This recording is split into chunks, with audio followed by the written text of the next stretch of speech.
Now, we all know Google, right? But there's actually another site that's working hard to be the master of information on the old internets. Jimmy Wales is the founder of Wikipedia.com, the world's largest free open-source encyclopedia. With almost 2 million articles ranging from the War of 1812 to the Battle of Helm's Deep, the site is a major destination for knowledge seekers of all stripes.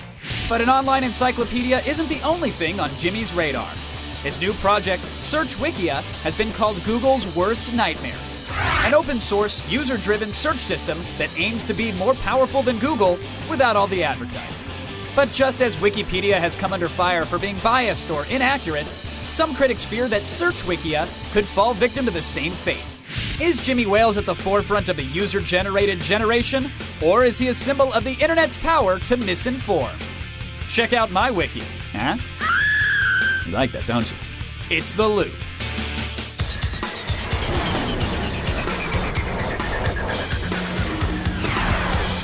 All right, my guest tonight is the founder of Wikipedia.com and the founder of the new wiki community, Wikia. Jimmy Wales, how you doing, sir?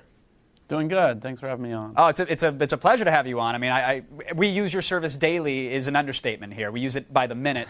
And we know you're here to talk about Search Wikia, which we'll get to, but I had to ask quickly about Wikipedia itself, because recently you said that it could be potentially worth billions of dollars. So what's the deal? Where's like the 12 Breitlings on one wrist, and where's your diamond-studded G5? Well, Wikipedia is a charity. It's a charitable project, so it's in a nonprofit organization, and so it probably would be worth quite a bit of money if it was a company, but it's just a community, so it is what it is. Now, you kind of smile as you say that, but at the same time, you've started a revolution that's worth billions. I'm hoping you're not going to make that same that perhaps error with the Search Wikia, are you?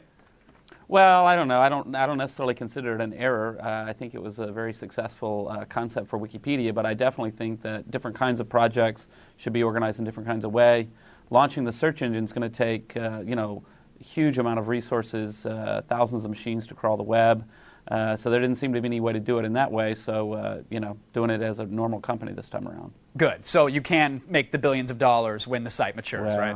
Well, we'll see. Oh, come on. Just share the love is all I'm saying. Let's actually talk about Search Wikia here, because tell me the concept here. I mean, we can ask Jeeves. We know the algorithm's from Jersey, so it can be trusted. We've got Google. We've got Yahoo. How does Search Wikia fit in?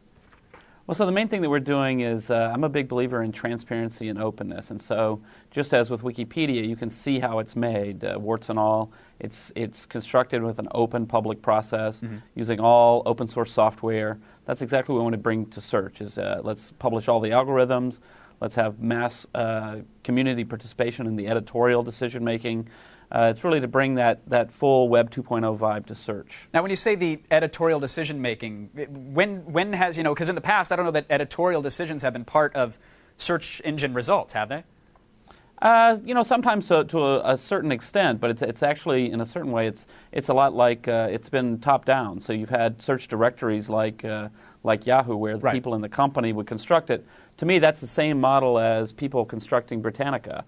It isn't really inviting the public in to do what really needs to be done, and it's not very successful unless you get really thousands and thousands of people involved. You just can't do it well. Will they be able to change my middle name to Bernardi like they did on Wikipedia in Search Wikia?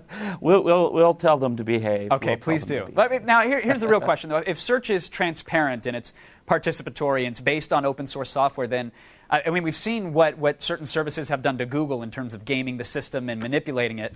Won't the same thing happen to Search Wikia? Well, so one of the things that anybody will tell you who's involved in security, for computer security, is security through obscurity is bad. Right.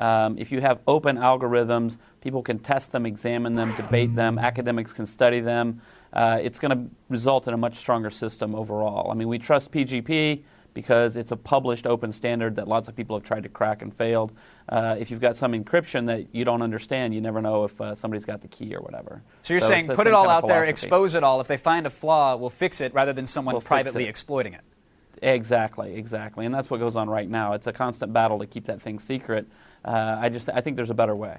Now, you were recently on the cover of, what was it, Business Magazine, Fast Company, and the headline read that you were Google's worst nightmare. You even had a menacing kind of backlit glow about you, which, congratulations.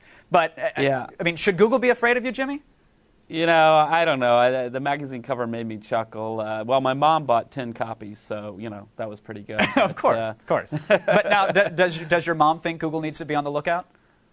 You know, my mom still fires up AOL to get on the internet. So, you know, she's just happy to see my picture on a magazine cover. So now Google recently, in fact, it was on like Drudge Report just a couple hours ago. They're saying they want to gather tons more private information about people to make search results more personal. Is SearchWikia going to go that way as well? Is it going to be more about your personal results, or is it about the community deciding what's best for everybody?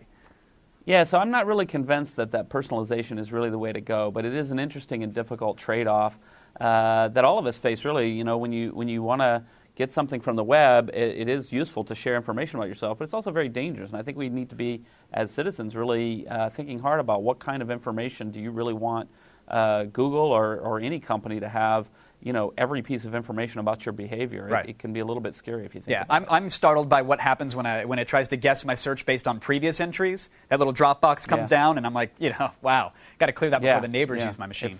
It's all Paris Hilton all the time, isn't it? I wish it was that benign, to be honest, Jim. Final question, and we're running out of time, but I really want to get to it. I know that, you know, we say user-generated content. It relies on these communities. It seems that there's 1,001 Web 2.0 sites, though. So are you worried that there might be a dilution, or do you think there will always be enough people there ready to contribute to a new community? Yeah, I mean, I think we're really in the next phase of the internet. You know, the first phase was you know, people going on, reading things, doing things. Then we had some blogging, and now we've got this really explosion of people participating, learning the tools. I think we're just going to see more and more people actually creating a new culture online. All right, well, Jimmy, I know SearchWiki is coming out sometime in December, so if you don't make the billions right away, you got to come to the studio and at least give us a live demo of it, all right? Oh, that'll be fun. Awesome, Jimmy, I appreciate it. Always a pleasure to talk to you, and thank you for joining us in The Loop, one-on-one. Attack of the Show, weeknights at 7, only on G4.